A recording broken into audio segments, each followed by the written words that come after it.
Arsenal have been known for two things for a very long time. One is good football that doesn't win much. Two, no cojones, as Troy Deeney put it. A soft underbelly, which I even feel weird saying. Pushovers, weak spine. Basically, we're soft and teams knew that they could get us. Really, since Vieira, we've lacked a midfielder that intimidates the opposition and runs the game using their physical attributes. Back in the day, we did actually have Flamini, and when he was in there with Fabregas, they were truly levels. But Flamini was swiped away by Milan just after he truly got up and going. So, although he did the most, you can't really say that he filled the gap. We did have a few solid candidates. Coquelin and Cazorla axis, they were the best thing we've had since Flamini and Fabregas. But without Cazorla, Coquelin looked ordinary. Alex Song-Bilong. Alex was class for a short while. Obviously, he bounced to Barcelona pretty quick.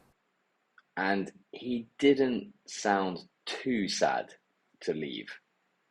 There's also Torreira, who I thought looked like a beast in that holding role, but Arteta obviously didn't fancy him on the ball because he barely got a chance once Mickey arrived, and then he was shipped off to anyone that would take him. The point is, we never had anyone close to Vieira, and whenever we did find someone that at least got our hopes up a little, they were dashed quick time. I've got no idea why no serious investment was ever made in that defensive mid position.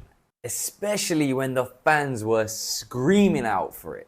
And it seemed so obvious to everyone except the management. Finally, those prayers have been answered. I can't imagine Declan Rice having a better impact than he has. I mean, unless he'd also gone banked 13 in 13 games, including the screamer in the El Clasico.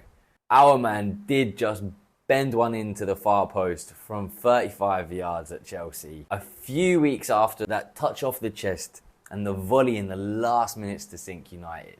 Although that is becoming less of an achievement year after year. They're doing it to themselves more often than not these days. I think he switches the play and pings the ball out to those flanks for Saka and Gabby, as well as anyone else in the league. Not only that, he surprised a few people, myself included, with his ability to play those line-splitting and through ball passes that those stat nerds told us that he wasn't able to do. Can't lie though, they convinced me. I thought we were paying 100 million for a sideways passer, but I was wrong too. When he is running with the ball at full pelt, defenders bounce off him like a bicycle flinged off from under a steam train.